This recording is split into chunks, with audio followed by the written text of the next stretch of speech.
Perkenalkan, saya Dr. Yana Velena Anugrah, peserta Latsar tahun 2021 Kabupaten Sambas. Pada pagi hari ini saya akan menyampaikan resume tentang manajemen ASN. Nah, sebelum itu kita harus mengerti apa itu pegawai ASN. ASN adalah profesi bagi pegawai negeri sipil dan pegawai pemerintah dengan perjanjian kerja yang bekerja pada instansi pemerintah. Pegawai ASN itu terbagi atas dua, yaitu PNS dan PPPK yang diangkat oleh pejabat pembina kepegawaian dan diserahi tugas dalam suatu jabatan pemerintahan atau diserahi tugas negara lainnya dan digaji berdasarkan peraturan perundang-undangan. Manajemen ASN itu adalah pengelolaan ASN untuk menghasilkan pegawai ASN yang profesional, memiliki nilai dasar, etika profesi, bebas dari intervensi politik, bersih dari praktik korupsi, kolusi, dan nepotisme. Nah, jenis status dan kedudukan ASN itu tersendiri, yaitu dari PNS statusnya berstatus sebagai pegawai tetap, 2 memiliki NIP, 3 sebagai pembuat kebijakan, keempat mendapat menduduki jabatan pimpinan tinggi pemerintahan. Sedangkan PPPK diangkat dengan perjanjian kerja, dapat diberikan nomor induk pegawai perjanjian kerja, melaksanakan tugas pemerintahan, menduduki jabatan fungsional. Sedangkan kedudukannya antara PNS dan PPPK itu sama, yaitu berkedudukan sebagai unsur aparatur negara, melaksanakan kebijakan yang ditetapkan oleh pimpinan, dan harus bebas dari pengaruh atau intervensi golongan dan partai politik. Hak dan kewajiban ASN itu dari PNS, pertama haknya memperoleh gaji, tunjangan dan fasilitas, cuti, jaminan pensiun dan jaminan di hari tua, perlindungan dan pengembangan kompetensi. Sedangkan hak dari PPPK, pertama gaji, tunjangan dan fasilitas, kedua cuti, ketiga perlindungan, dan keempat pengembangan kompetensi.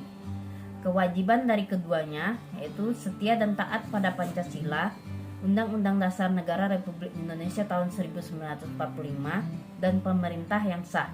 Kedua, menjaga persatuan dan kesatuan bangsa. Ketiga, melaksanakan kebijakan pemerintah. Keempat, menaati peraturan perundang-undangan. Kelima, melaksanakan tugas kedinasan. Keenam, menunjukkan integritas dan keteladanan. Ketujuh, menyimpan rahasia jabatan. Kedelapan, bersedia ditempatkan di seluruh wilayah negara Republik Indonesia.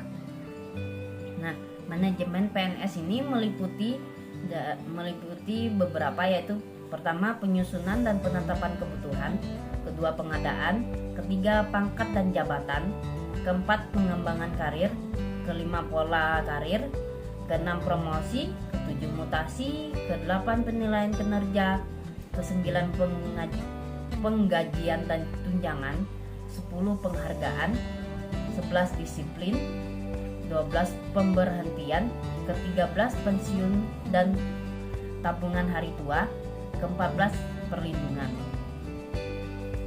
Nah, peran ASN itu tersendiri yaitu perencanaan, pelaksana, dan pengawas penyelenggaraan tugas umum pemerintahan dan pembangunan nasional melalui pelaksanaan kebijakan dan pelayanan publik yang profesional, bebas dari intervensi politik, serta bersih dari praktik korupsi, kolusi, dan nepotisme.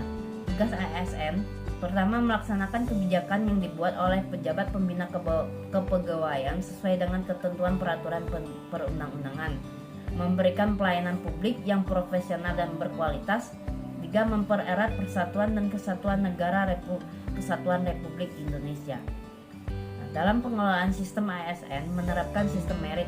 Sistem merit itu bagi organisasi untuk mendukung keberadaan prinsip akuntabilitas yang saat ini menjadi tuntutan dalam sektor publik. Sedangkan bagi ASN menjamin keadilan dan juga menyediakan ruang keterbukaan dalam perjalanan karir seseorang pegawai. Nah, prinsip sistem merit ini yaitu keadilan dan kewajaran, objektif, dan berbasis kerja. Tentang pelaksanaan sistem merit dalam beberapa komponen pengelolaan ASN, pertama dari penyusunan dan penetapan kebutuhan, penilaian kinerja, ketiga pengembangan kompetensi, promosi, mutasi, dan penghargaan. Sekian resume dari saya, semoga bermanfaat bagi kita. Terima kasih.